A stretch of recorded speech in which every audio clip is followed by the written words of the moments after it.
minutes because the member exporters are still joining, and we have around 60 member exporters already joined. So we'll just wait for another 2 minutes to start the session. Kindly be with us. Thank you.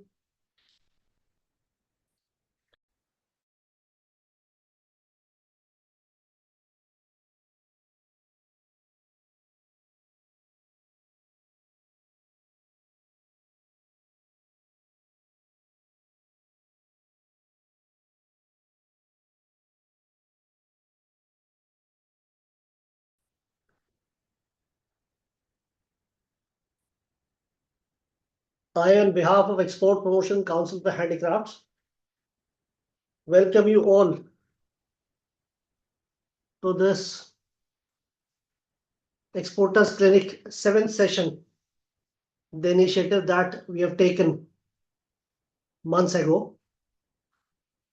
And today we have all gathered online for this very important topic, which is online selling opportunities for exporters, turning online visibility into global orders. As you all know, there are two modes of exports. One is physical, and the other, which is gaining much traction these days, is cross-border e-commerce. Using technology and reaching out to the various destinations across the globe. Today we have with us Mr. Deepesh Sharma. He's a co-founder of Mad Lab. Welcome, Mr. Sharma. Thank you, sir. Thank you for having me today. Yeah, Mr. Sharma is a digital commerce strategist and entrepreneur with over 17 years of experience working at the intersection of e-commerce, marketplaces, MSME growth, and digital trade ecosystems. As a co-founder of Mad Lab, he closely works with exporters, manufacturers, traders, and emerging brands to help them translate traditional business trends into scalable digital commerce opportunities. I would request all the participants to carefully listen to what is being said by our expert today and make note of whatever is being discussed and told through his presentation. And then we'll have a good QA session once his discourse is over. So, welcome, Mr. Sharma. Over to you. Thank you, Rajesh. Thank you very much. Thank you, entire TCS team, and thank you for giving me this opportunity to interact with this entire August gathering and participants next quarter. Sir, first of all, allow me to share my screen and please let me know once it is visible.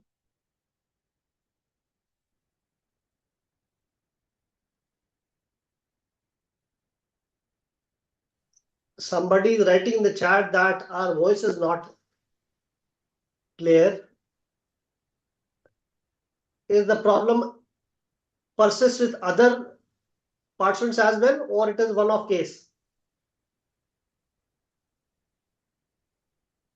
The volume is very low. Increase the volume.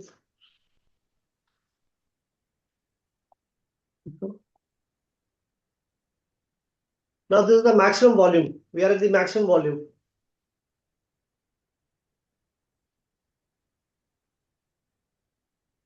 Sir पे बोल रहा है speaker के लिए क्या speaker के लिए बोल रहे हैं Sharma sir voice is low अभी तो बोला ही नहीं Just so Mr. Sharma is going to speak. Let us fix our audio first. Yeah, Mr. Sharma, go ahead.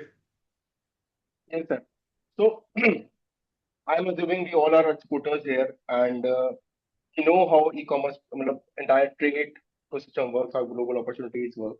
And as sir, you rightly pointed out, online selling opportunities for exporters is a, burning topic these days, and everybody is talking about it. Everybody is want to get into that. So, as instructed to me, I have devised the entire presentation for 30 minutes I'll be talking about. And what I'm going to cover is that what is the current export landscape in today's world? Dipesh, What are the digital can I- opportunities we आपकी shaping the voice, digital? Deepesh ji, can I come in? आप थोड़ा सा please. Mic के पास आ जाए, आपकी voice eco हो रही है थोड़ा सा, हल्का सा। अब बेटर है? हाँ, अब थोड़ा बेटर है, अब थोड़ा बेटर है। ठीक है सर। अगर आगे भी कुछ दिक्कत हो तो आप प्लीज मेरे को इंटरप्ट करके मेरे को बता दीजिएगा, ठीक है? एंड मैं अपना कम्युनिकेशन सभी एक्सपोर्टर्स के लिए मिक्स लैंग्वेज में रखूंगा, because ultimately it should be understandable for everyone. So is puri the entire presentation is divided into four major sections, wherein first we will be talking about the global e-commerce and export landscape to digital needs. Globally क्या क्या चीजें trend कर रही है, हमारे पास आज की date में कौन कौन से सेलिंग चैनल्स और मॉडल्स अवेलेबल है, किस तरीके के प्लेटफॉर्म्स हैं जहां पे एक्सपोर्टर्स डायरेक्टली कंज्यूमर के पास या फिर होलसेलर या ट्रेडर्स के पास रीच आउट कर सकते हैं। और चैनल्स आइडेंटिफाई और डिस्कवर करने के बाद हमें ऑपरेशनली अपने आप को किन किन चीजों के लिए रेडी रखना है, what we need to get prepared ourselves for, we are talking about on those areas. And immediately start करने के लिए हमें क्या क्या चीजें करने की जरूरत है, talking more on those aspects. तो to start the entire presentation, मेरा सबसे पहले आप सभी पार्टिसिपेंट से एक रोज है, question set that when imagine a situation that if somebody is sitting somewhere and trying to get research about something, वो मार्केट में नहीं है, वो नहीं हुआ है। कैन आई कम इन? एक छोटा Yes, sir. सजेशन, अगर आप ये अपने एयरपॉड्स निकाल देना और वैसे बोले तो मेरे ख्याल से ज्यादा क्लियर आवाज आ जाएगी। Right. एक बार से ट्राई करके देखें।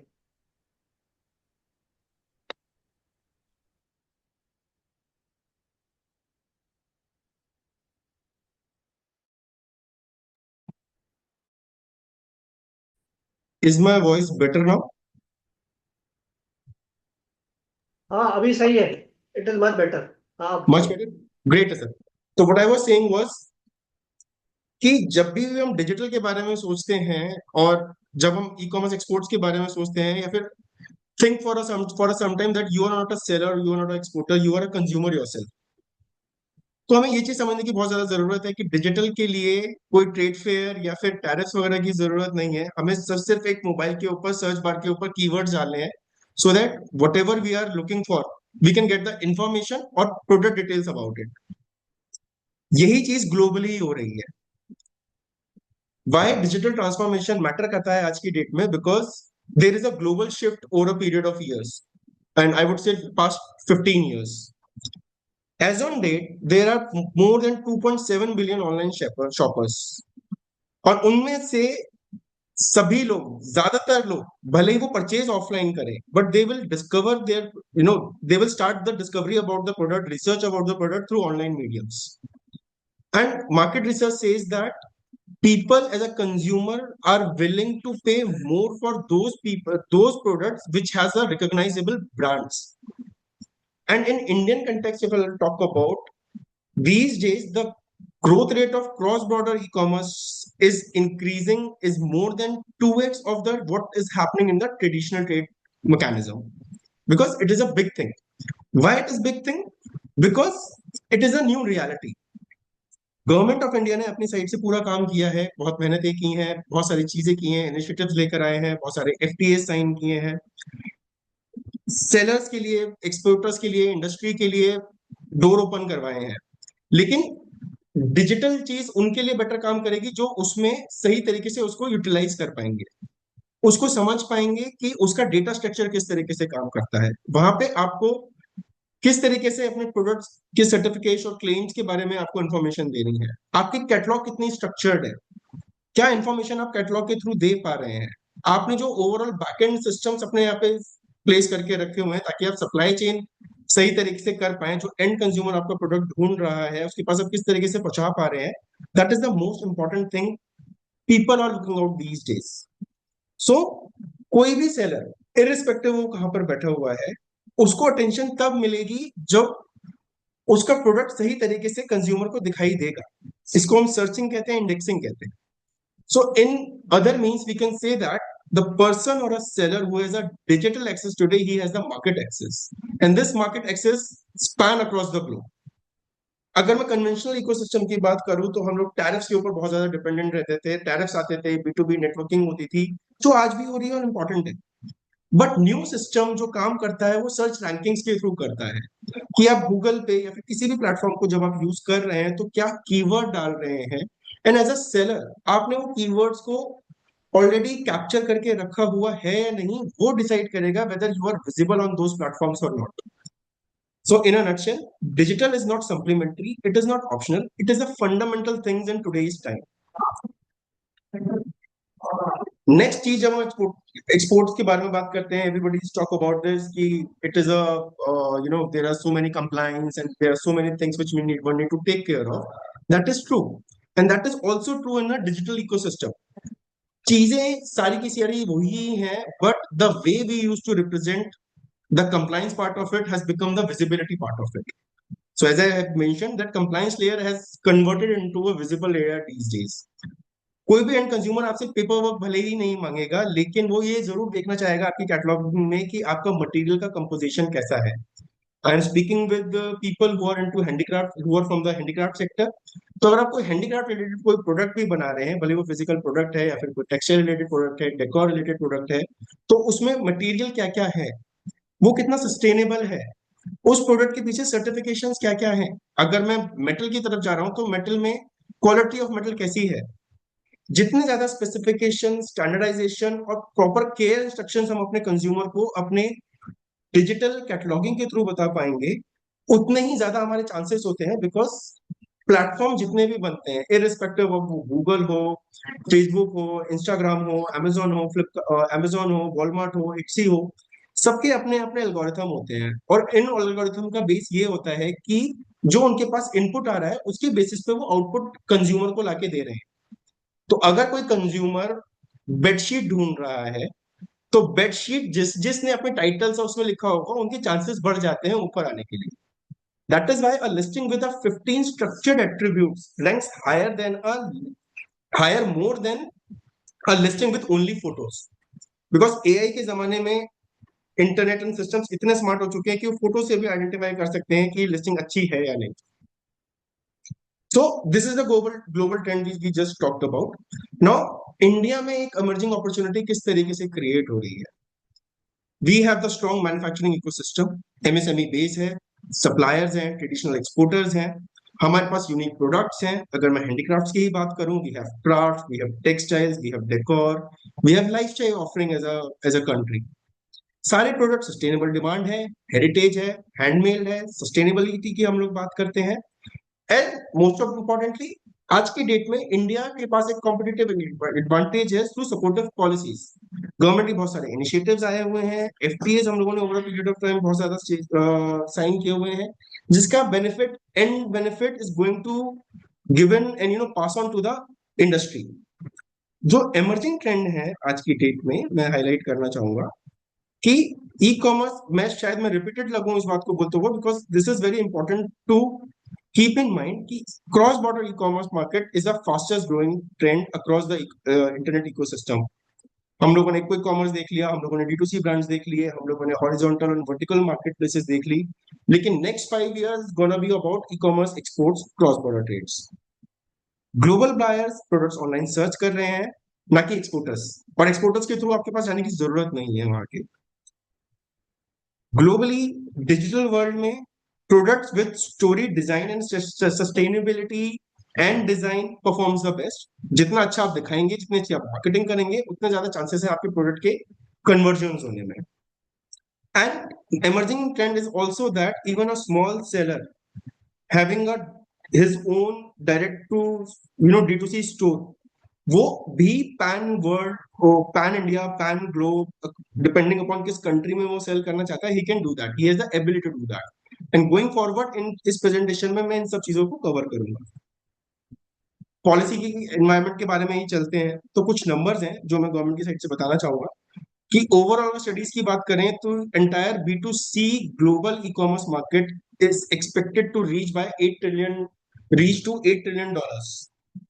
और अगर हम सिर्फ इंडिया की बात करें तो रिसेंट जो e commerce foreign trade policy आई है 2025 में, उसमें गवर्नमेंट ऑफ इंडिया ने ई कॉमर्स एक्सपोर्ट्स के लिए एक अलग से चैप्टर इंट्रोड्यूस किया है और खुद एक एग्रेसिव टारगेट रखा है जो कि $300 बिलियन का है बाय 2030। आज की डेट में बात करूं 2025 में we have reached only $80 billion. So gap and opportunity बहुत ह्यूज है अगले 5 साल में। इस टारगेट को अचीव करने के लिए गवर्नमेंट ने बहुत सारे इनिशिएटिव किए हैं, जिनमें से एक है डिस्ट्रिक्ट एट एक्सपोर्ट हब, जो डीजीएफटी कर रहा है। E commerce export hub operations को स्ट्रीमलाइन करने के लिए डीजीएफटी और मिनिस्ट्री ऑफ कॉमर्स ने एक पायलट शुरू कर चुके हैं अलग अलग लोकेशंस में, जहां पे वो ई कॉमर्स एक्सपोर्ट हब्स के थ्रू ई कॉमर्स शिपमेंट्स को फास्ट ट्रैक करा रहे हैं, उसमें कस्टम प्रोसीजर्स को फास्ट ट्रैक करा रहे हैं, सिंप्लीफाई करा रहे हैं और वो बढ़ा रहे हैं उसको। डोमेस्टिकली आप सब लोगों ने ओएनडीसी के बारे में सुना होगा। ONDC as on date domestic ही है, but going forward in may be in 5 months or 4 months down the line they are also planning to get into the e commerce exports. And favourable policy environment इस बारे में भी बात करता है कि हमारे जो डिफरेंट डिफरेंट एफटीए साइन किए गए हैं गवर्नमेंट के through with different different regions and countries. Recent government announcement अगर मैं बात करूं, the latest one is in the budget. इस बजट में भी गवर्नमेंट ने ई कॉमर्स एक्सपोर्ट को एक स्पेशल सिग्निफिकेंस दिया है। And what they have done is कि earlier there was a 10 lakh, जो कोरियर एक्सपोर्ट पे 10 लाख तक का कैप था, वो अब रिमूव कर दिया है। देयर आर प्रोविजन जिसके ऊपर गवर्नमेंट और प्राइवेट इंडस्ट्रीज काम कर रही हैं कि टेक ड्रिवन प्रोसेसिंग सिस्टम के थ्रू हम लोग काम करेंगे ताकि कस्टम क्लियरेंसेस अच्छे से हो पड़े। और लॉजिस्टिक के ऊपर भी बहुत काम किया है। एंड लॉजिस्टिक सिर्फ वन साइडेड नहीं, टू एंड फ्रो के ऊपर काम किया है, करा जा रहा है। Because in e commerce particularly return management is one of the biggest challenges issued by the Indian industry और Indian exporters and Indian sellers. तो इसके ऊपर गवर्नमेंट ऑलरेडी काम कर रही है और ये सारी चीजें ऑलरेडी इन पाइपलाइन में है। रिसेंटली अभी कुछ टाइम पहले आप लोगों ने न्यूज में भी सुना होगा कि एक्सपोर्ट प्रमोशन मिशन के थ्रू गवर्नमेंट ने मेजर इनिशिएटिव्स लिए हैं और उसमें भी डिजिटल को भी ध्यान में रखा गया है। और डायरेक्ट ई कॉमर्स क्रेडिट के लिए अप टू 50 लाख रुपीज तक का गवर्नमेंट सपोर्ट एक्सटेंड कर रही है। एंड अगर आपको गारंटीड बैक चाहिए तो 90% तक गारंटी भी मिल रही है अगर आप ई कॉमर्स एक्सपोर्ट्स या फिर डिजिटल एक्सपोर्ट्स अच्छे से कर पा रहे हैं तो। Not only that, just to do and experiment these things, government has also envisaged कि sellers को जरूरत पड़ेगी ओवरसीज इन्वेंट्री रखने की, जो उन बाकी प्लेटफॉर्म्स के वेयर हाउसेस पे रखे जाएंगे। तो उसमें भी 5 करोड़ तक की फैसिलिटीज के प्रोविजन आ रहे हैं। गवर्नमेंट ऑफ इंडिया उस पर काम कर रही है। उसमें गारंटी कवरेज भी मिल रहा है, इंटरेस्ट सबवेंशन भी है और उसकी एनुअल कैप उन्होंने कुछ 15 लाख तक की रखी हुई है। So all in all the environment is favourable. We know the global trends, we know what is happening around the world. इसीलिए this entire opportunity is huge and this is a global trend which we are talking about. अब जब हम लोग global trend समझ लिए हैं तो हम लोगों को ये समझना है कि कौन कौन से चैनल्स हैं जिसके थ्रू हम लोग एक्सपोर्ट कर सकते हैं through digital medium. And this functionality and features are available for the grass root level people as well. But channels understand करने से पहले मैं थोड़ा सा ध्यान आप लोगों को डालना चाहूंगा जहां पे हम बात कर सकेंगे कि ग्लोबल मार्केट कौन सी है इंडियन ऑनलाइन सेलर्स के लिए। सो देर आर 4-5 मेजर मार्केट्स जो कि हाई वैल्यू है, एक्सपोर्ट्स में हमें अच्छे प्राइसिंग मिलती है, डिफरेंशिएशन मिलता है और जहां पे इंडियन लाइफस्टाइल और हैंडीक्राफ्ट प्रोडक्ट्स की डिमांड है। दैट इज नॉर्थ अमेरिका में यूएसए, कनाडा, मेक्सिको। ज्यादातर लोग अभी इन्हीं पे ही फोकस कर रहे हैं। बट गोइंग ट्रेंड आने वाले टाइम में यूएई, ओमान और जो गल्फ कंट्रीज हैं वहां पे फोकस ज्यादा बढ़ता जा रहा है। यूरोप अभी एफटीए साइन होने के बाद और बाकी ग्लोबल मार्केट प्लेसेस की अवेलेबिलिटी की वजह से अगेन यूरोप से प्रोडक्ट्स के ऑर्डर्स आने शुरू हो गए हैं। काफी लोग उसके ऊपर काम भी कर रहे हैं। एंड इमर्जिंग जो लोग बहुत ज्यादा बात नहीं करते हैं but still the channels are available and limited number of sellers are already selling to countries like Australia and South Korea. Besides that there is Japan and जो एक माइक्रो शेयर रखते हैं जहां पे हम लोग एक्सपोर्ट कर सकते हैं। नाउ अलग अलग मार्केट अलग अलग अपॉर्चुनिटी के साथ ई कॉमर्स एक्सपोर्ट्स में आ रहा है। जैसे कि अगर आप यूएई में जाना चाहते हैं, यूएई के थ्रू सेल करना चाहते हैं तो it is a Middle East में घुसने के लिए you will get a complete gateway. Australian buyers are focusing on premium lifestyle product. In UK, because you're already exporting, you know that handmade and textile and home decor is a big market, big category. EU with EU FTA will have a large consumer base, and so on and so forth. So I've created this small map where we can see through that from India on what all markets we can capture. इसको थोड़ा सा amplify करते हुए मैंने इसमें थोड़ा सा focus ये भी डाला है कि पिछले 6 सालों में हमारे जो मेजर मेजर एफटीएज हुए हैं through which we are covering most of the part of the world, जिसमें यूएई एफटीए है, ऑस्ट्रेलिया एफटीए है, और सबसे ज्यादा इंटरेस्टिंग जो ईयू एफटीए और यूके एफटीए हम लोगों ने रिसेंटली साइन किया है। बिसाइड्स दैट दो अभी थोड़ी अनसर्टेनिटी है ग्लोबल गल्फ कंट्रीज और यूएई वगैरह में, but still which is temporary. लेकिन गोइंग फॉरवर्ड इन मार्केट्स में और also in the US markets there huge penetration possibilities.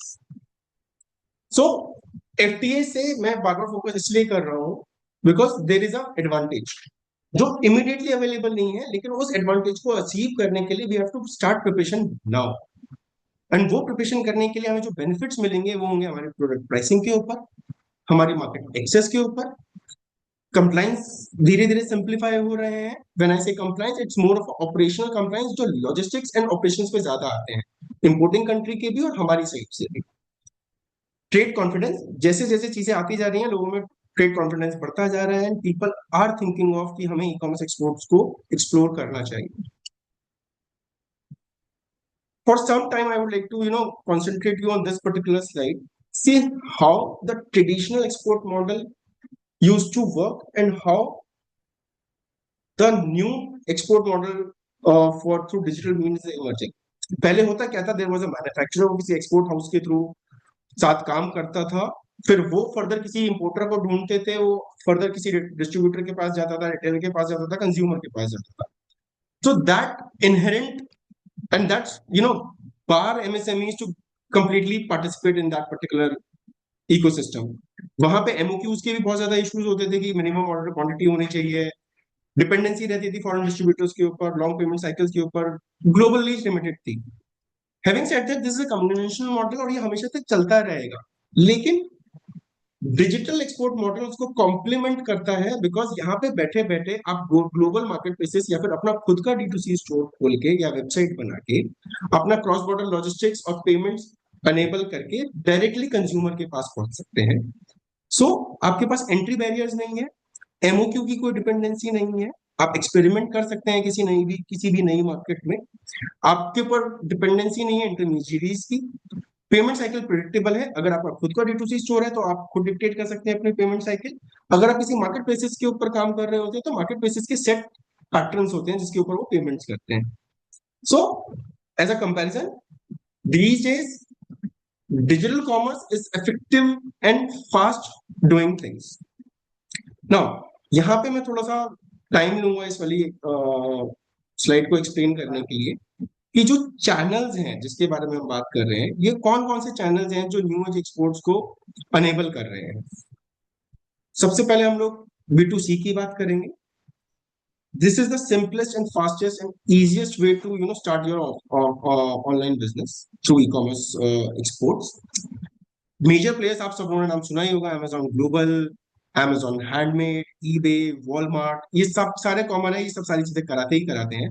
उसके अलावा अगर आपको दूसरी कॉमन कंट्रीज में जाना है, जैसे आपको जापान में जाना है, you can go through Rakuten। अगर आपको नॉर्थ साउथ कोरिया में बेचना है then you can go through Coupang, जिससे आपको वो वाला एरिया कवर होता है। अगर आपको यूएई और गल्फ नेशन में जाना है वहां पे नून प्लेटफॉर्म है। अगर आपको ईयू में जाना है, जर्मनी में जाना है, वहां पे ऑटो है। एंड दिस एक और मैं इस पर हाईलाइट करूंगा, silk route is a Indian based company जो ग्लोबली वर्ल्ड वाइड विजिबल कर रही है और इनके ये लोग अपने प्लेटफॉर्म के थ्रू और न्यूजीलैंड और अदर इमर्जिंग मार्केट्स में भी बेच रहे हैं। Because today we are talking with the handicraft industry.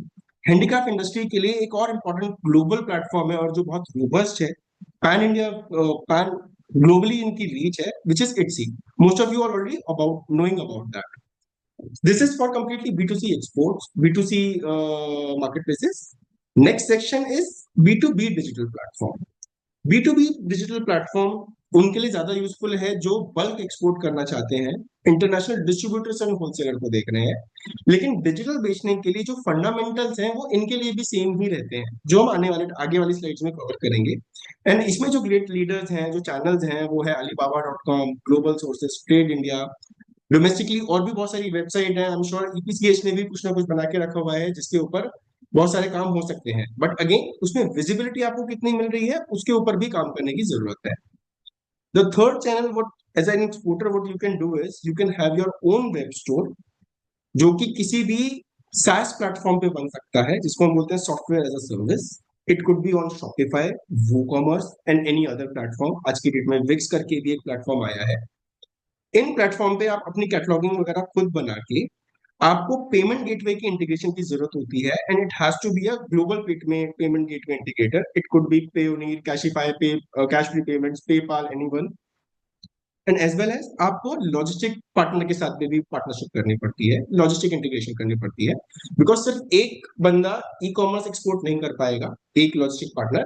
But जो एग्रीगेटर्स होते हैं, जैसे शिप रॉकेट का आप सब लोगों ने नाम सुना होगा, उन शिप रॉकेट एक्स के नाम से वो लोग वर्ल्ड वाइड डिलीवरीज कर रहे होते हैं. ट्रैकेक्स लॉजिक्स है, ये सब लोग यहाँ पे काम कर रहे हैं ऑलरेडी इंडिया में. Direct to consumer website are completely dependent upon the social commerce, जहां पे आप मार्केटिंग और कैंपेन्स करके, जिसके मीडियम्स हैं और चैनल्स हैं, फेसबुक, इंस्टाग्राम, बहुत सारी कंट्रीज में टिकटॉक अलाउड है, जहां पे आप टिकटॉक को भी यूज कर सकते हैं to attract and reach out to the global buyers and audience. And through own website you can market these products through your own website. You can market all these products to these platforms. And as I briefly mentioned, government of India इस चीज का cognizance रखती है, and that is why the ONDC network have also started working on towards e-commerce exports, which should be enabling the cross-border opportunities for Indian sellers in the times to come. Now, channels we have seen, and I am sure बहुत सारे लोगों को पहले से भी पता होगा कौन कौन से चैनल्स हैं. There is nothing new to it. But इन सारी अपॉर्चुनिटीज को ग्रैब करने के लिए हमें अपने आप को किस तरीके से प्रिपेयर करना है, what step we need to take care of, where we are standing today and what we need to take care of in future, that we are going on a right direction. So in this section we'll be talking about what are the operational capabilities which are required. So it is pertinent कि जो भी experiences हुए हैं, people are facing or sellers are facing kind of a problem which include how to do the branding and marketing on digital platforms. They don't know how to do the right cataloging, not only cataloging, but how to write the title, how to write the product description. Even if they have been able to do that, they don't know how to do the compliances part of it. But the fact is that compliances पहले भी थे, compliances अभी भी है, but face compliances का change हो चुका है. How to handle returns, that is again is an issue. Shipping cost, लोगों को बहुत ज्यादा शिपिंग और लॉजिस्टिक के बारे में नहीं पता होता है, इसलिए they end up paying additional cost. But there are ways of mitigating those things. And payment delays, these are the major problems which generally online sellers face, और कुछ ही टाइम एक्सपेरिमेंट करने के बाद उसको छोड़ देते हैं, छोड़ देते हैं, और वो फेल होते हैं क्योंकि फेल होने के बहुत सारे और भी दूसरे रीजंस हो सकते हैं. It could B because of product photoshoots, उन्होंने प्राइसिंग ठीक से नहीं की हुई है, शिपिंग बहुत अच्छी नहीं है, प्रोडक्ट डिस्क्रिप्शन बहुत अच्छे से नहीं लिखे हुए हैं, अपने प्लेटफॉर्म को और अपनी कैटलॉग को आपने सही से ऑप्टिमाइज नहीं किया हुआ है as per the algorithm requirement of the market places और the platform that you have chosen of, and you have not given the complete details to your consumer. So operational readiness की अगर मैं बात करूं, जब हम सिर्फ B2C की बात कर रहे होते हैं तो we always talk about some documentation here, but as I understand this audience is already an exporter, तो आपके पास ये सारी डिटेल्स होंगी. किसी भी ऑनलाइन मार्केट प्लेस या फिर किसी भी डिजिटल मीडियम को चलाने के लिए आपके पास मिनिमम एक ईमेल, मोबाइल नंबर और कॉन्टैक्ट इन्फॉर्मेशन होनी चाहिए. HS कोड होना चाहिए जो आपके पास सबके पास होगा ही होगा. GST होना चाहिए. एक बैंक अकाउंट होना चाहिए. बैंक अकाउंट के साथ में बहुत ज्यादा जरूरी है कि आपके पास बैंक से AD कोड भी मिले और फॉरेन एक्सचेंज. एंड एक प्रॉब्लम बहुत ज्यादा आती है जो मैं आने वाले स्लाइड्स में कवर करूंगा, कि AD कोड लेते टाइम आपको बैंक से पता भी करना पड़ेगा कि पर ट्रांजैक्शन बैंक आपसे चार्ज कितना कर रहा है for e-commerce shipments.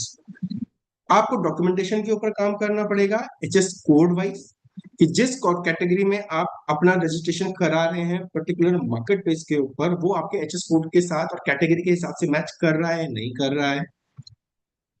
Branding is a most important in digital mediums, and that is why trademark and other product related compliances are very important. I am assuming all these products and details are already have with you, but what you need to work upon is very important to understand. एक बार आपका account create हो जाता है तो सबसे पहले आपका जरूरत है कि आप अपने प्रोडक्ट की प्रेजेंटेशन किसी ऑनलाइन प्लेटफॉर्म पे किस तरीके से कर रहे हैं। ऑनलाइन बायर आपका, he can not touch your product, he can not feel your product, so you must spend and emphasize on the comprehensive digital presentation. You should have a very good storytelling that connects the consumer emotionally. The photography and the images and the cataloging which you are using should have multiple angles so that consumer can understand what exactly he's going to buy. The kind of details which you are writing in terms of title, description, not only on the text page but on your catalog as well. The complete size and material specification is very important when you are selling digital, because it directly increases the conversion rate. Not only it appears good to the consumer, but even the platform that you have chosen encourage those people or those catalogs who have all these things. Second important part is the pricing strategy. Very importantly, that all over the world, handicraft is being sold to the all over the world consumers. There are different countries who are already exploiting the e-commerce and dominating the e-commerce world. As from India, are we competitive? Are we providing a competitive pricing as compared to our competitor? Because understand, our competition is not within the Indian seller ecosystem. When we are selling global, our competition is with the people selling from maybe Vietnam, China, and other countries. So a check on pricing, and when I say pricing, that includes what all cost per shipment you are going to incur, is very important. Third thing, even if you are using a marketplace model or your own D2C model, it is very important to streamline your logistics. You have to choose wisely which courier partner you are choosing. Instead of going standalone logistic companies, it is highly recommended that one should choose for logistic aggregators who have a pan globe reach. And good part is Government of India through India Post has also got into this particular space, and they have already tied up with different private logistic and global logistic providers. उनके कुछ लोगों के मैंने नाम भी यहाँ पे लिखे हुए हैं आप लोगों की ईज के लिए, और ये आपकी सब चीजों में हेल्प करवाते हैं और उसके थ्रू आपको स्ट्रीमलाइन करना है। एंड बहुत इंपॉर्टेंट यहाँ पे ये भी है दैट इंटरनेशनल लॉजिस्टिक के टाइम पे the packaging has to be very sustainable and very eco friendly as well as robust, क्योंकि रिटर्न सबसे ज्यादा तब आते हैं जब किसी के पास डैमेज प्रोडक्ट पहुंचा होता है। तो आप primary as well as secondary packaging किस तरीके से कर रहे हैं लॉजिस्टिक में, उसका रोल बहुत इंपॉर्टेंट प्ले होता है। Fourth point, which is very important, which you need to work upon, is if you are having the right payment remittance systems within your network or not. If you are selling through a marketplaces, that should not be a much of an issue, because वो ज्यादातर marketplace controlled ही होता है और वो अपने related payment gateway से ही आपको payment आपके account पे दिलाते हैं, but documentation remains same. AD code requirement के टाइम में जब आप रिफंड और रिटर्न्स के लिए जाते हैं, अगर बाकी सब चीजों के लिए जाते हैं तो बैंक आपसे कुछ कमीशन चार्ज करता है। This commission is something which is negotiable, because अभी तक बैंक्स को भी नहीं पता था कि ई कॉमर्स एक्सपोर्ट जैसी चीजें भी इमर्ज हो जाएगी, and they continue to charge as per the B2B consignment. But RBI की तरफ से भी और DGFT की तरफ से भी बैंक्स को भी इंस्ट्रक्शंस टाइम टू टाइम जाती रहती हैं to not to charge much for e commerce consignment. So these are the operational readiness which we need to work on. So अगर हम उसको सम अप करें किसी तरीके से कि एक प्रोडक्ट को ऑनलाइन विजिबल करने के लिए डिफरेंशिएटिंग फैक्टर्स कौन कौन से होते हैं, ऑर्डर्स लाने के लिए डिफरेंशिएटिंग फैक्टर्स क्या क्या होते हैं, तो आपके पास क्वालिटी प्रोडक्ट होना चाहिए विद कॉम्पिटिटिव प्राइसिंग, उसकी विजिबिलिटी प्लेटफॉर्म के एल्गोरिथम के हिसाब से होनी चाहिए, एंड आपका लॉजिस्टिक्स एंड कस्टमर केयर जो इकोसिस्टम है वो बिल्कुल रोबस्ट होना चाहिए। If you fix all those things, irrespective of the platform you have chosen for, you will get the orders. So digital ranking के लिए keywords, images, reviews, pricing और delivery speed, all these things matters. As a seller, आपको इन सब pointers के ऊपर बहुत बहुत बहुत ज्यादा ध्यान देना। आप लोगों के ईज के लिए मैं एक छोटी सी केस स्टडी यहाँ पे प्रेजेंट करना चाह रहा हूँ, और बस मैं आपको ये बताना चाह रहा हूँ कि कितना आसान है किस लेवल के सेलर के लिए। मेरे लिए बहुत आसान होता है कि मैं एक बड़े से सेलर की डिटेल्स लाके आपको दिखा देता, लेकिन that will not serve my purpose. What I want to highlight is a single seller जिसने मुरादाबाद से कॉपर की बोतल सोर्स करके, 2-3 बोतल सोर्स करके उसने सिर्फ इट्सी पे डाला, उसकी overall procurement cost including packaging 500 550 रुपए की पड़ी, जिसको उसने इट्सी पे कुछ 3,000 रुपए के आसपास लिस्ट किया। उसने अपना एक बजट रखा मार्केटिंग का 400 रुपीज पर डे। उसने पोस्टेज कॉस्ट यूएस और पैन वर्ल्ड ग्लोबली जो रखी वो 1,500 रुपीज रखी, क्योंकि उसकी प्रोडक्ट वेट कम था। और जो ओवरऑल उसने ओवरऑल टैक्सेस दिए अलग अलग जगह पे, उसकी एवरेज आउट आता है 800 रुपीज के आसपास।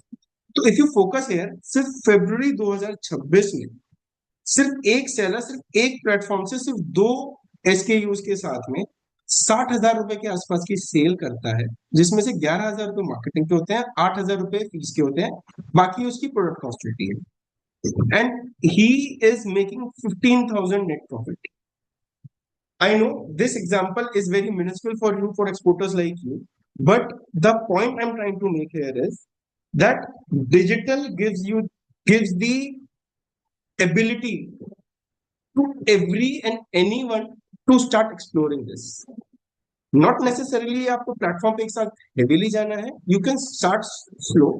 आप ट्रेंड्स देख सकते हैं अपने प्रोडक्ट्स के बेसिस पे, and then you can expand yourself in different different marketplaces, different geographies, different channels.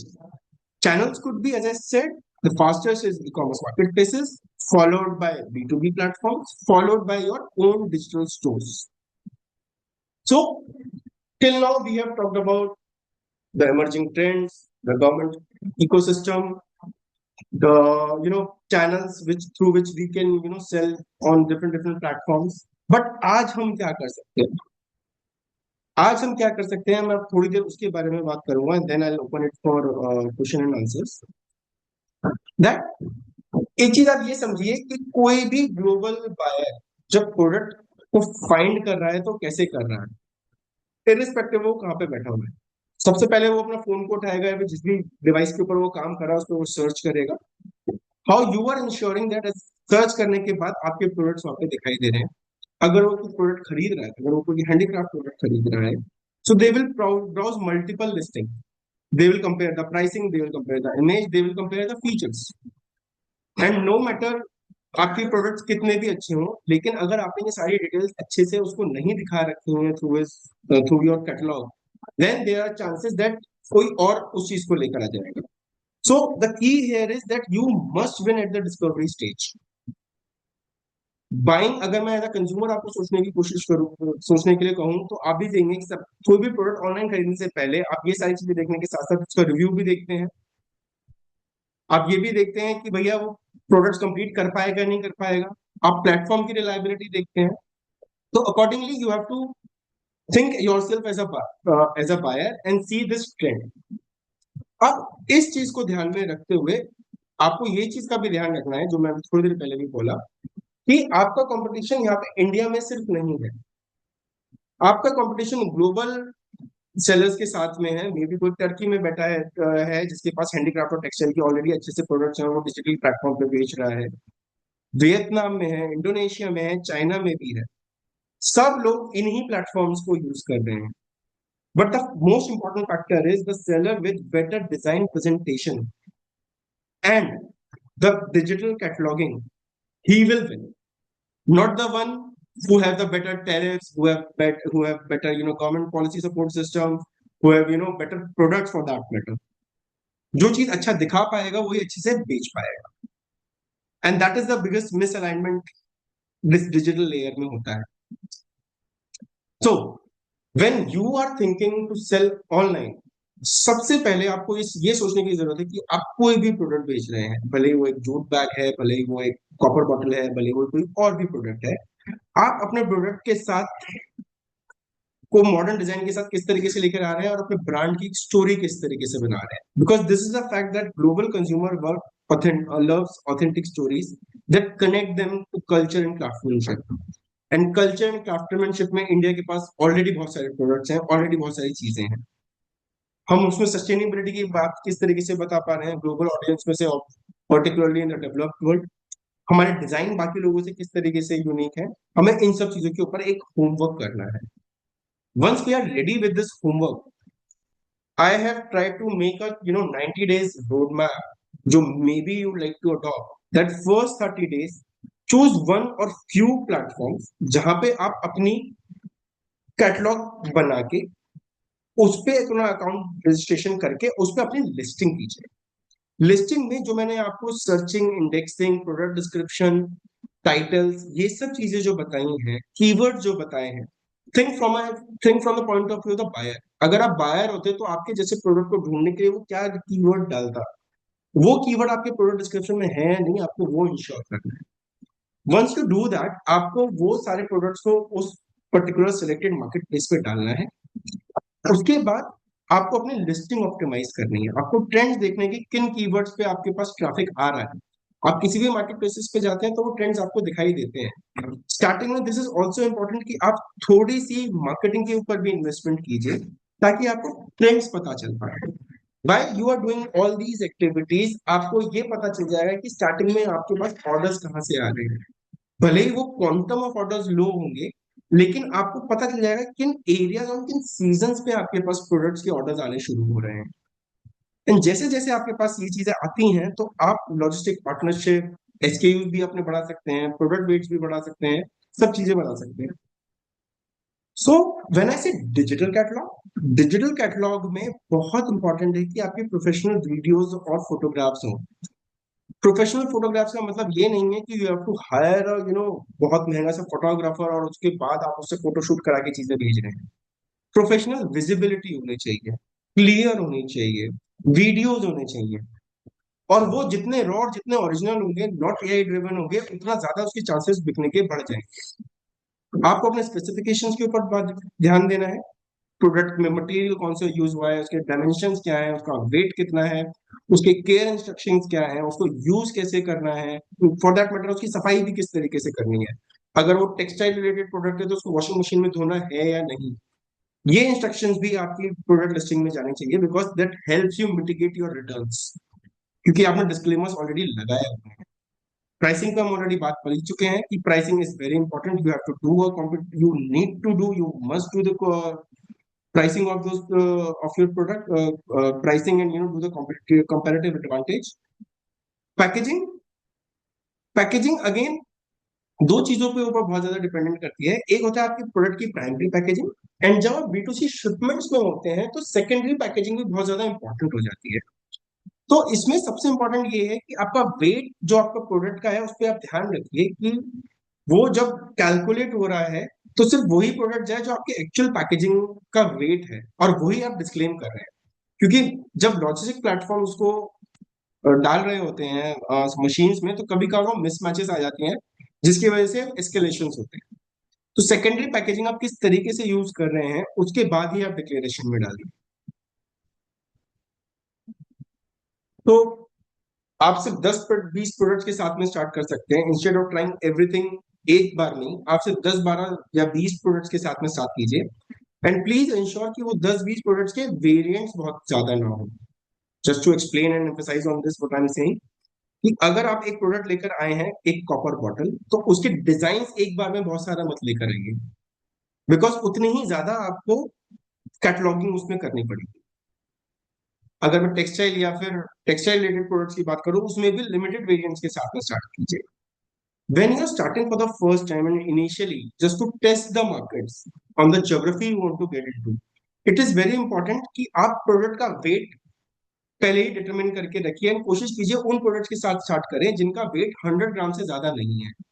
क्योंकि जो लॉजिस्टिक B2C के केसेस में, ग्लोबल CVT के केसेस में, जो ग्लोबल लॉजिस्टिक के प्राइसिंग होते हैं वो ग्राम्स के हिसाब से 500 ग्राम, 1000 ग्राम, 1500 ग्राम और 2 किलो इस तरीके से आगे बढ़ते हैं। 500 का स्लैब होता है।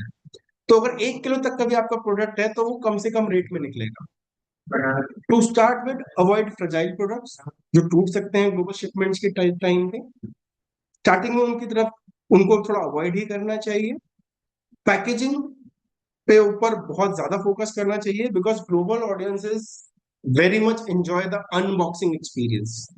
और अनबॉक्सिंग एक्सपीरियंस तब आता है जब आप हैंडीक्राफ्ट्स और डेकोर रिलेटेड प्रोडक्ट्स के बारे में बात कर रहे होते हैं।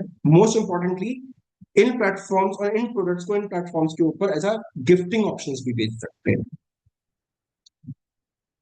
Next part is the logistics. जब आप लॉजिस्टिक के ऊपर काम कर रहे हैं, इट इज वेरी इंपॉर्टेंट कि आप लॉजिस्टिक बहुत रोबस्ट और एक वेल मेच्योर्ड प्लेयर के साथ में करें। जब आप मार्केट प्लेसेस के थ्रू काम कर रहे होते हैं, तो वहां पे बेसिकली तीन मॉडल होते हैं। एक डायरेक्ट शिप फ्रॉम इंडिया, जो आप खुद कर सकते हैं, you are not dependent on the market place. Market place से आपको ऑर्डर आ जाएगा, बट शिपमेंट आप खुद कर सकते हैं। दूसरा मॉडल होता है मार्केट प्लेस फुलफिलमेंट सर्विसेज, जो मार्केट प्लेसेस कहती हैं कि हम आपकी हेल्प करेंगे इस प्रोडक्ट को बेचने के लिए, फुलफिलमेंट कराने के लिए, और वो अपनी फीस चार्ज कर सकते हैं।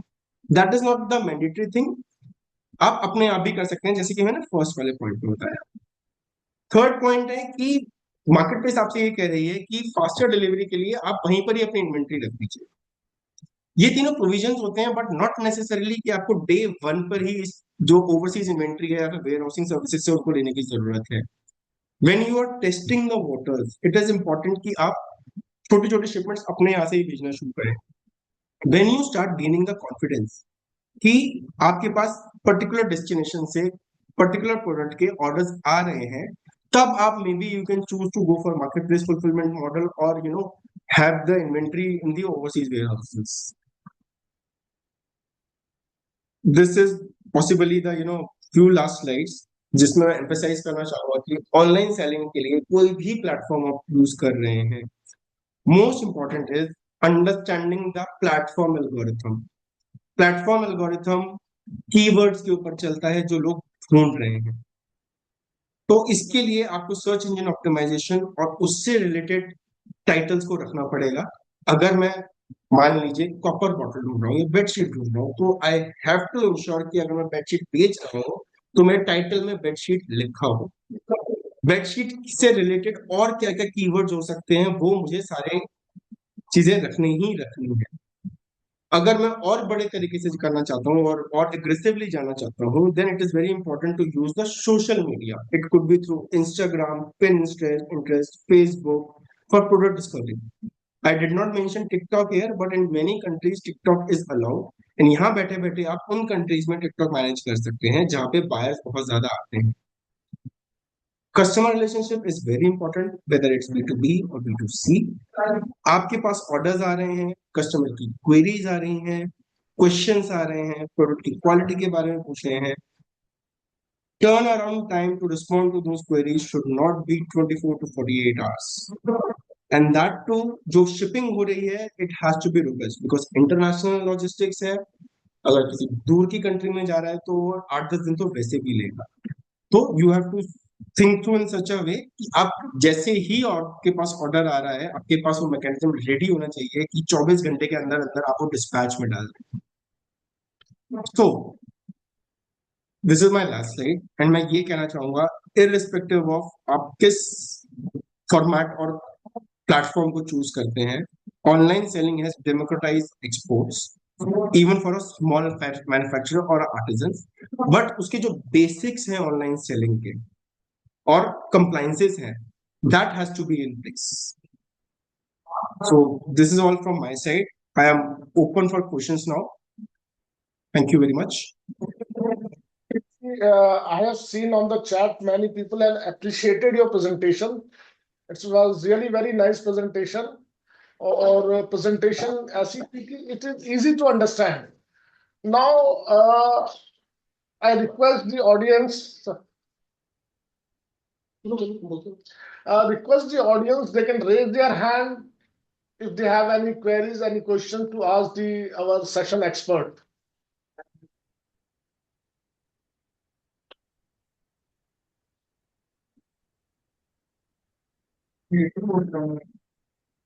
आकांक्षा जैन। सर मैं एकांश जैन हूँ मेरठ से। मैं ये जानना चाहता हूँ कि अभी कौन से कैटेगरी के प्रोडक्ट्स में स्कोप या वाइट स्पेस ज़्यादा है जहाँ पे एक नया एक्सपोर्टर जा सकता है। सर अगर आप मुझे थोड़ा प्रोडक्ट बता पाएंगे अब ना, बिकॉज देखिए व्हाइट स्पेस इज एवरीवेयर, सारे प्रोडक्ट्स बिकते हैं, सभी प्रोडक्ट्स की जरूरत होती है, भले ही वो टेक्सटाइल से रिलेटेड प्रोडक्ट है, भले ही वो होम डेकोर से रिलेटेड प्रोडक्ट है, भले ही वो गिफ्टिंग से रिलेटेड प्रोडक्ट है। एंड एज आई मेरे सेड, या it is about the story telling which the matters the most. Product तो सभी बिकते हैं सर, सभी के लिए व्हाइट स्पेस है। सर दो दो कैटेगरीज हैं। एक तो सर सहारनपुर में जो हैंडीक्राफ्ट का सामान लकड़ी का बनता है, स्पेशली हाँ होम जी। डेकोर से रिलेटेड, जैसे कि लैम्प्स हो गए, टी जी कैंडल, वो सब। और एक मेरठ में सर हाथ से बनते हैं क्रिकेट बैट्स। अब वो स्पोर्ट्स कैटेगरी में आता है कि handicraft, I don't know, but वो बनते हैं हाथ से ही हैं। सर, आप उसको as a handicraft, this is what I am saying ना, जितना इंपॉर्टेंटली और जितना अच्छी तरीके से आप देखिए सर, आपका प्रोडक्ट है, आप उस प्रोडक्ट को सबसे अच्छे तरीके से जानते हैं। Now this product has to be backed by a very good story telling and branding thing. आप अपने एंड कंज्यूमर को क्या बता पा रहे हो? आप उसको ऐसे रिलेट करो कि मान लीजिए आपको कोई ऑफलाइन स्टोर है और आपके पास आके पूछता है कि सर मेरा ये बैट, आपके पास ये बैट है, इस बैट की स्पेशलिटीज क्या क्या है, तो आप बताएंगे ना उसे कि ये हैंडमेड है, ये किस बिलो, ये किस वुड का बना हुआ है, कहाँ की हम्म। वुड है वो, ये लाइट वेट क्यों है, ये सारी चीजें आपको उसको बतानी पड़ेगी, क्योंकि वो तो आपके पास ढूंढने के लिए आ ही रहा है। तो इफ ही इज सर्चिंग, अगर वो मे बी वो वियतनाम में बैठा हो, वो यूके में बैठा हो, वो यूएस में बैठा हो, वो कहीं पे भी बैठा हो, अगर he is searching for this cricket bat, and cricket is increase the popularity of cricket is increasing day by day, so there is scope। अब आपको ये डिसाइड करना है कि क्रिकेट बैट की डिमांड कहाँ कहाँ पे ज्यादा आ रही है और किस मार्केट में आप एंटर करना चाहते हैं। डिमांड तो बात की बात है, लेकिन मार्केट्स आपको सबसे पहले आइडेंटिफाई करना है कि मेरे को इस मार्केट में घुसना है, क्योंकि उस हिसाब से आपको इम्पोर्ट कंप्लायंसेस और लॉजिस्टिक्स और मैनेजमेंट के ऊपर बात करनी ठीक है सर। है।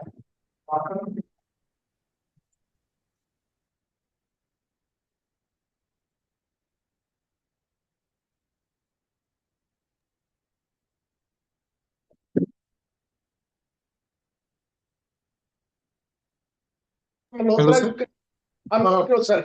अनम्यूट कीजिए मल्होत्रा जी। मिस्टर मल्होत्रा, रवि मल्होत्रा, आप हाँ बताएं, आस्क योर क्वेश्चन, पूछिए मल्होत्रा साहब।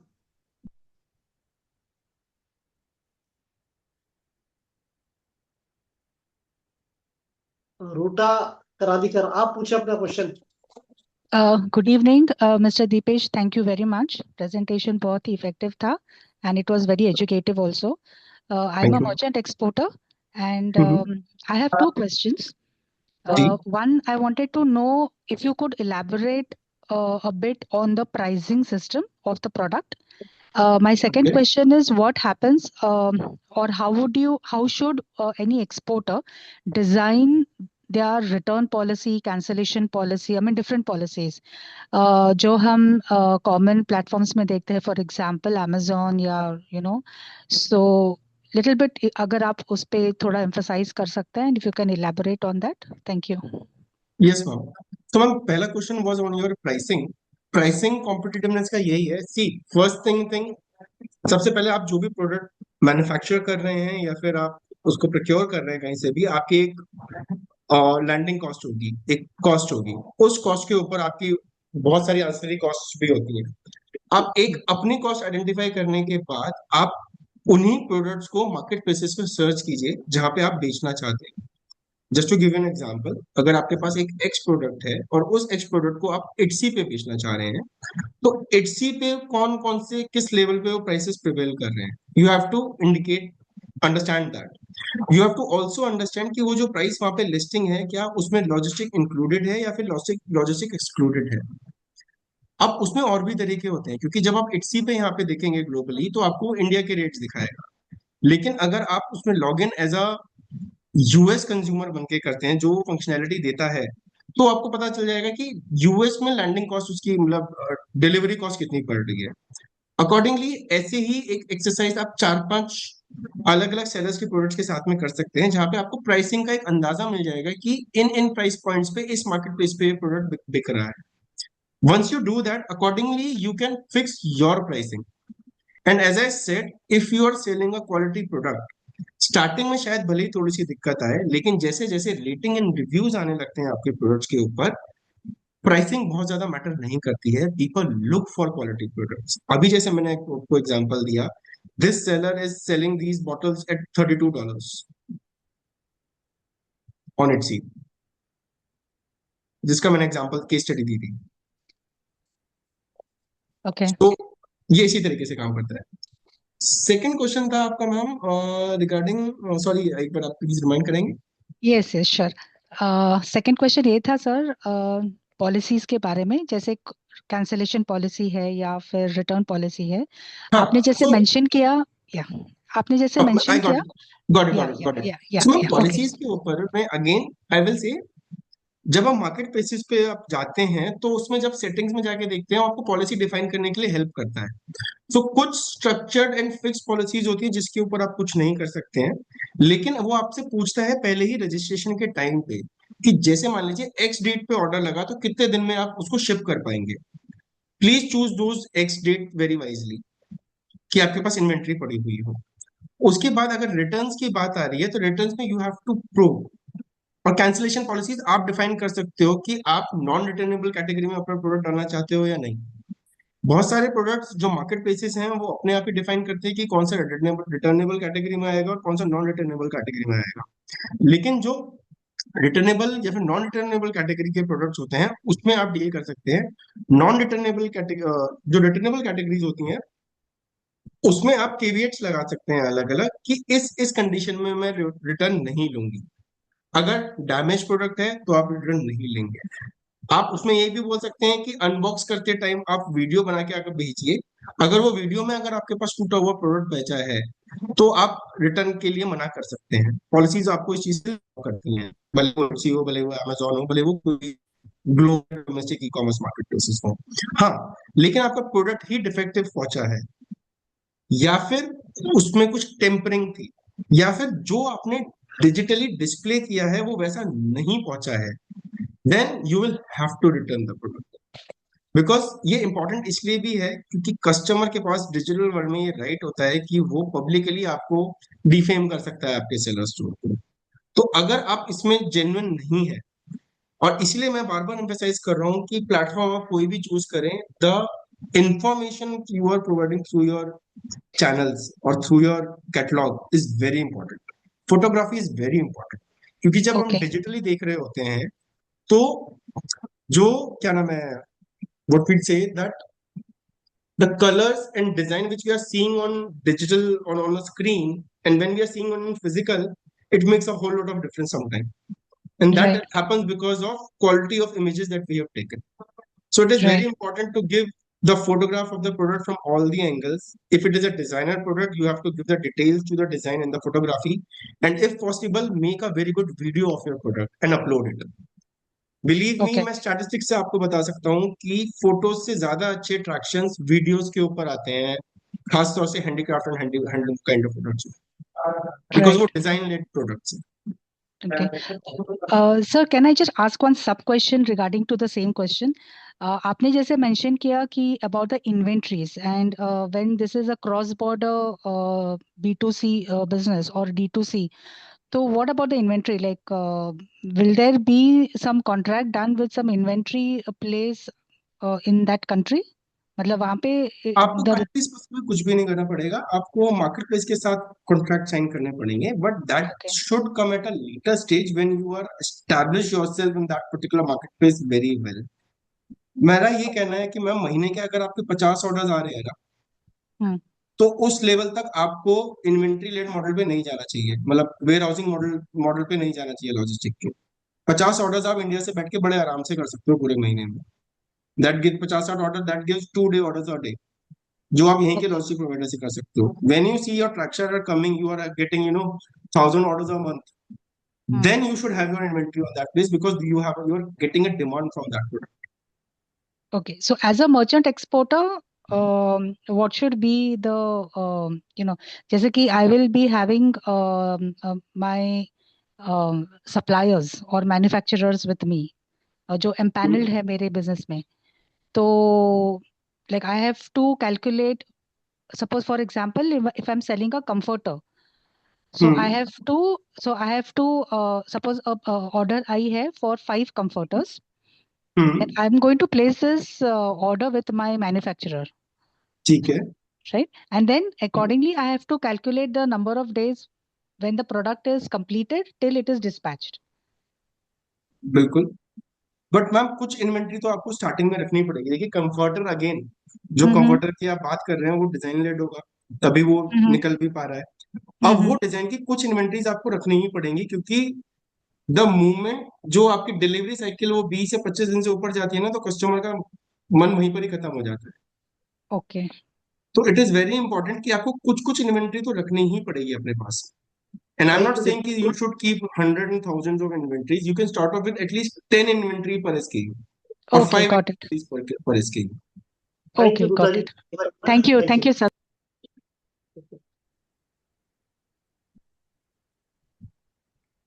नवा स्पोर्ट्स रवि मल्होत्रा जी बोल रहे हैं? हाँ जी, मैं बोल रहा हूँ. I just Okay. हाँ जी. Good evening, Mr. Dipesh. Good मेरा evening, sir. क्वेश्चन थोड़ा सा it's slightly different. I have just created two very, very different kind of products which are related to a packaging for the gifting of flowers and packaging for the gifting of wine. Now, these Okay. products do not exist in the world as of now. Okay. So, tell me, how exactly can I promote my product and start marketing? And this is basically meant for the European market, because flowers and wine is basically meant for Europe. And these products do not, I've already applied for a patent also on these. So these are something which do not exist in the world as of now. Okay. So if it is a unique product, sir, I don't know whether it is a unique or not, because packaging solutions are already there.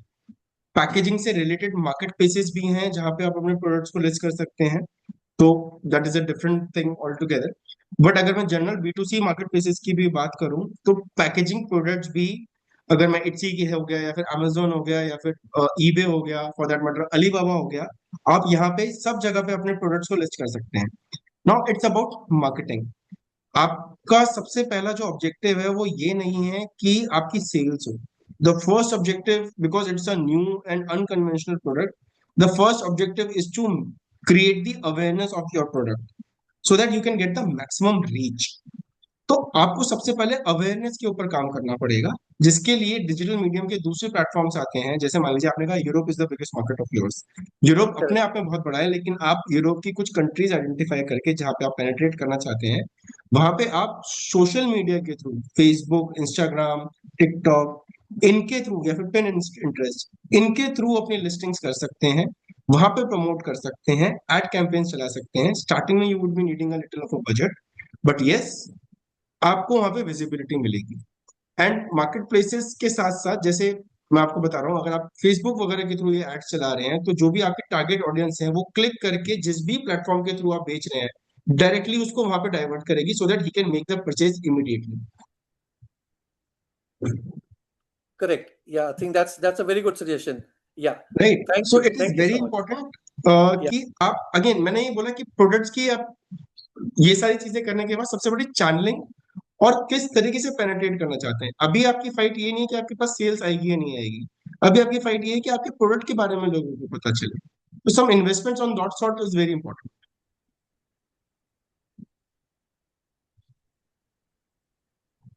Navarro Exports. Hi, this is Vijay from Mumbai, from Navarro Exports.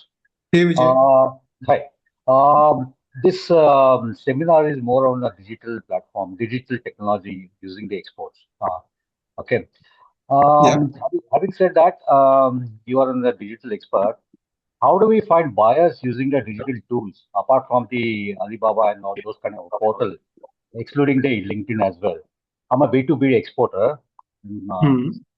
I'm planning to sell a couple of different category of handicrafts like woodenware, glassware, pottery, blue pottery, and the handbags. So you must be aware there are some tools and softwares are available to find the buyers, in the different targeted countries. Are you going to take up this kind of approach? Sir, finding the buyers? Okay. So, sir, to be very honest, in digital world, yes, there are tools available, but those tools doesn't directly tell you that who is buying what and who are looking for your kind of products. But they can certainly guide you that from where the traffic is coming from. and where the target audiences are. The best way of doing it is, if you don't want to go with the channel of listing on B2B marketplaces, I would recommend that identify your target audience. When I say target audience, that you are looking for only B2B buyers. Then you have to run some performance marketing or ad campaigns on those platforms, on those to targeting those people. That could be done through, again, the channels like Instagram or Facebook. And believe me, people look out for these kind of products. Understand, अगर मैं India का example लूं, people are spending hours and hours scrolling through Instagrams. And these days, if you're scrolling for Instagram for 15 minutes, at least 5 minutes you will get sponsored ads. And those sponsored ads depends on the kind of interest of your personal choices. What you like to see, what you like to looking for. And accordingly, if you are targeting your products right and your audience right, you would be able to reach out to the right set of people through performance marketing and through social media awareness, to the right set of people, if you don't want to go with B2B online. And if you choose to go with these platforms, these B2B platforms do provide you a facility to advertise within their platform itself. To just substantiate this thing with an example, if you are selling on Alibaba will give you a flexibility to promote your product and market your product within the Alibaba universe, so that again you can reach out to the right target audience there. I take your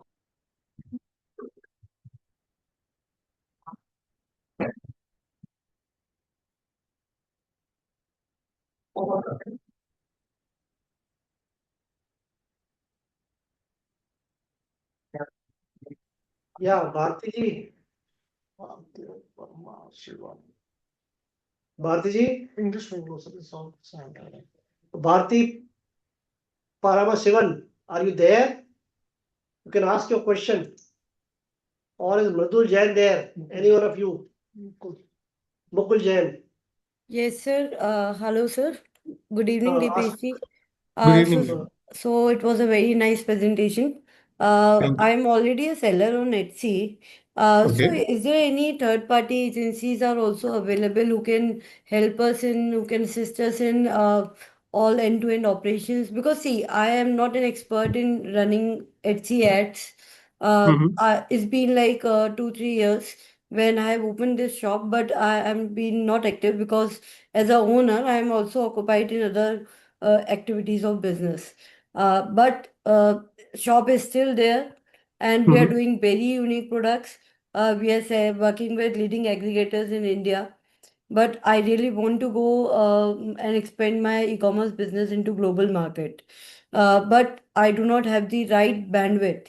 So, is there any agencies who can run ads or who can help us in listings, who can manage end-to-end operations in a I have also looked for the options in market, but these are very expensive agencies who they charge 50,000 per month or 25,000 per month for managing Etsy account. Only Etsy account. Yes. Okay. So, ma'am, to answer your question, you yourself answered your question that yes, there are so many agencies who are doing these kind of work and helping them, scale their products. And essentially, I mean, there are companies. Where are you based out of? Agra. Agra. So in Agra, in Delhi NCR, there are so many companies which you can reach out to, जो आपकी help कर देंगे in terms of how to manage your, e-commerce accounts. So if Okay. you want to get some connects, maybe you can write to EPCH. I will be more than happy to facilitate that. And if Sir EPCH allows, I don't know. So you can directly reach out to me. I can provide you the solution, but that can happen offline, not online. Okay. Thank you. Thank you. I'll definitely connect with Now, Indu Agrawal.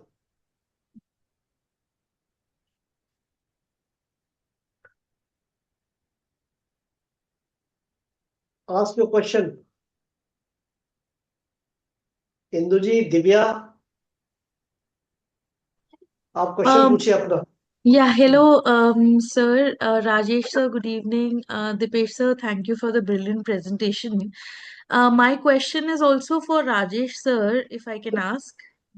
Yeah, go ahead. Go ahead. Sir, I recently learned last year about EPCH starting India Expo Mart in Bharat Mandapam in association with Tika to kind of help small businesses kind of sell in Netherlands via the Tika wholesaler.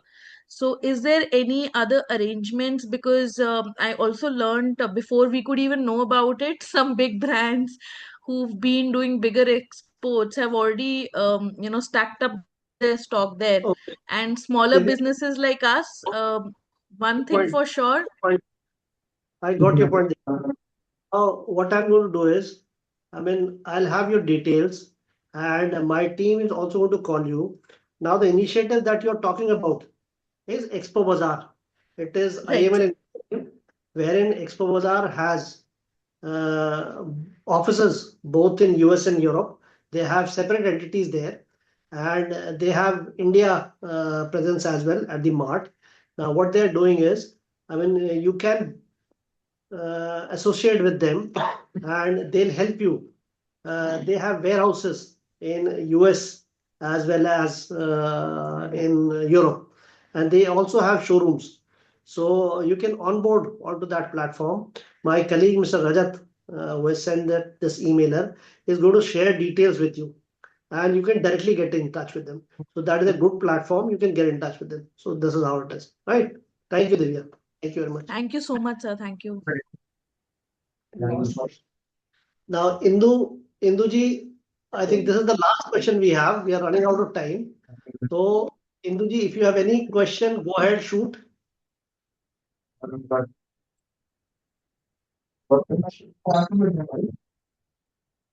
Induji, if you do not have any question.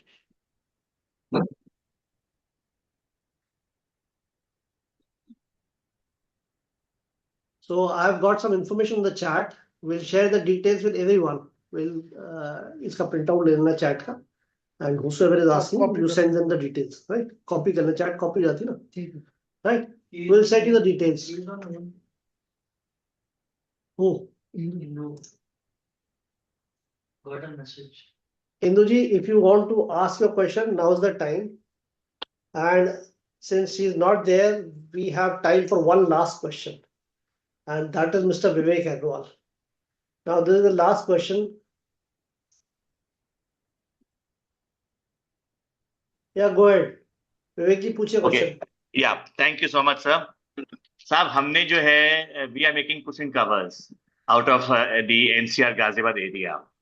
Ji We sir had tied up with Amazon, and we had sent our covers to Amazon USA and Amazon Japan. जी sir Now, जो उसमें issue जो आते हैं कि सब जब Amazon के साथ टाइप अप करते हैं, उनका सब कुछ तो नॉमिनेटेड होता है. जी The costings are very high. If we do it like you suggested, we do it from India, कि सब पहले आप 2 ऑर्डर के लिए इंडिया से करें, तो इंडिया का पर क्वेश्चन कवर का मुझे यहाँ से कोरियर कॉस्ट देना पड़ता है, डॉक्यूमेंटेशन होता है from the banking purpose, it is not feasible. So this is one problem that we had. The second problem is that if we had sent, let's say, 20 designs, उसमें से 5 बिक गए, 15 नहीं बिके. Now the problem was that the 15 which are not sold, they were not ready to give them back to us in India. They were sending us damages every month, which were many times more than the value of the goods. And ultimately, we had to give them to Red Cross from there, for which also they charged. Yes, sir, they do. So now that is the negative part of. You've told a positive part. I'm showing a negative angle. How do we beat that? How do we protect ourselves against that? So, see, the thing which you're talking about, this is a concern for many of the sellers, right?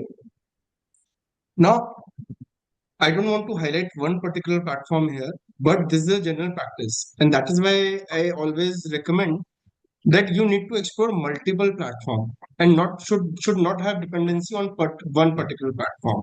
Though Amazon, you have talked about, Amazon is a global leader and that will remain for years to come.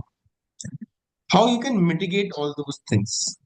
क्योंकि अभी थोड़ी देर पहले the ma'am has also asked these queries. You have to define some return refund policies on your own, the terms and conditions. FBA model I generally do not recommend until unless you are very much sure that your products will be liquidated very easily on e-commerce, global e-commerce platform. What? Sir, but you're absolutely correct, sir. But the question is, if I get an order for 2 cushion covers, which are hardly $50, and I have to make an invoice for that, send it to the bank, they'll charge me more than the bank charges only. So see, bank charges, again, this is a question which is negotiable. I'm not sure how much bank charges you are giving. I don't think so. The bank charges in negotiation जो होगा public sector banks के साथ में, they'll make so much difference. Sir, how much you are paying, then I'll tell you the rates. I think they're paying about 1,000 rupees per document. Sir, उतनी जरूरत नहीं है, 20-25 रुपए में काम हो जाता है. अच्छा. Okay. This thing tell you na sir कि when you are applying for asking for this AD code from banks. We've been exporting for the last 40 years. I know, sir, but that was a B2B. When it comes to see courier shipments, right? Ma'am basically sir इसमें banks की भी गलती नहीं है. Banks उन्होंने तो एक slab बना रखा है कि पर export consignment हम 1,000 रुपए लेंगे. Exactly. अब जब आप बैंक के पास जाके बात करते हो कि भाई I am starting E commerce exports और मैं प्लेटफॉर्म्स के थ्रू भेजूंगा और जो मेरी शिपमेंट वैल्यू है वही 1,500 रुपए की है, 2,000 रुपए की है, तो उसमें तो मेरे पास क्या बचेगा? हाँ जी. Negotiate better, you tell them कि मैं इस बिजनेस में घुस रहा हूँ, अगले 10 साल में मेरे पास इतना इनकम आनी शुरू हो जाएगी. In that case they will charge you, क्योंकि जो मार्केट प्लेसेस बाकी लोग काम कर रहे होते हैं, जो अच्छे सेलर्स काम कर रहे हैं, जैसे कुछ लोगों को मैं भी जानता हूँ जिनको मैं कंसल्ट करता हूँ, जिनके साथ में बात करता हूँ, वो लोग not only US but countries like Korea, Japan, इन सब जगह पे भी बेचते हैं, क्योंकि इंडियन प्रोडक्ट्स की वहां पे भी बहुत अच्छी डिमांड है. वहां पे वो बैंक से बात करके रखते हैं, जिनकी 15,000 कंसाइनमेंट जा रही है साल महीने की, तो वो पे 15,000 रुपए नहीं देगा, लेकिन वो बैंक से बात कर रहता है कि पर consignment I will pay you this much on amount. So it's all about the negotiation with bank and having the right conversation with them. आप उनको अल्टीमेटली ये भी बोल सकते हो कि सर इतने सालों से मैं आपके साथ बैंकिंग कर रहा हूँ, I can raise and escalate this issue to DPIIT और DGFT और RBI. They will listen to you because this is the pertinent issue and many people have this thing with banks. तीसरा sir, return में आपको फिर आपसे identify करने के लिए कोशिश करूंगा कि लिस्टिंग्स आर वेरी इंपॉर्टेंट. वो रिटर्न्स आ ही इसलिए रहे sir, I am telling you from my experience. Domestically e commerce के रिटर्न्स 15 to 20% होते हैं, but globally return ratio is less than 5% if your cataloguing is right. Returns इसलिए ज्यादा होते हैं क्योंकि हमारा जो ई कॉमर्स मॉडल है वो यूएस और चाइना की ई कॉमर्स मॉडल से बहुत अलग है, जहां पे हमने स्टार्ट ही यही किया था कि आपको फ्री डिलीवरी मिलेगी और रिटर्न्स अलाउड है. Here in India it's not the cost of convenience, वहां पे वो कन्वीनियंस है जिसके लिए वो डिलीवरी के लिए पे भी करते हैं कि मेरे घर पे सामान आ रहा है. सर उसके लिए भी अमेज़न ने ही हमको कहा था कि सब वही एडवर्टाइज करेंगे और उसके वो अलग से मंथली चार्ज कर रहे थे. Sir that is Amazon smartness. I tell you that way Amazon is very smart and they know how to extract money from the sellers. Right. So thank you very much. Thank you. We have to close down. Sir. Now we have one small question. Sir, we have one question from the chat box that does small e-commerce shipments also have formalities like export bill realization, EBRC, etc.? It does, लेकिन अगर आप shipping label किसी और से बनवा रहे हैं तो वो सारा काम उसी के थ्रू ही हो जाएगा. ये सारी चीजें होती हैं, बट अगर आप खुद उसके शिपमेंट कर रहे हैं, मार्केट प्लेसेस के थ्रू करा रहे हैं, तो वो वाले उस पर काम करा लेंगे. आपको बस उसमें जो काम करना है वो बैंक रियलाइजेशन पे करना है, GST रिफंड पे काम करना है. उसके लिए आपके पास डॉक्यूमेंट्स पूरे होने चाहिए. I think my colleagues have scanned the chat box. There are no more questions. We have allowed participants to raise their question. They have done. Now, many of the participants are requesting if you are comfortable, we can share it with them. Plus, they are Please, sir, also I have texted my number as well. If you want, I can text my both number and my email ID so that my team they can touch with my team. If you allow. please do. We'll Yeah. share your details. We'll do that. We'll share your PPT as well with them. Plus, what we'll do is some of the participants have sought the details of Expo Bazaar team. That my colleague is going to do. He's going to call you and share your details with the Expo Bazaar team. So I think thank you so very much. We had a wonderful session. We had a wonderful presentation by Mr. Dipesh Sharma. We can see the kind of experience that he has gathered over the years, and he has summed up everything in a presentation today. So thank you once again. We had around 100 participants to begin with. I would like to thank all of them for supporting us, for being here, present online, taking part in the discussion. So this is the conclusion of the 7th session of our Exporters Clinic. I would request you to join in future as well in our Exporters Clinic session. And one more request, please suggest if any topic or any expert which you would like EPCH to get for you, please do send it to us. So thank you again for joining, and we'll be meeting again in the next Exporters Clinic session. So thank you, Dipesh, and thank you all the Thank you, sir. participants. Thank you very much. Pleasure is all mine, and it was a lovely audience. Thank you, and thank you to you. And I must compliment Rajat. Thank you very much. I really want to thank you.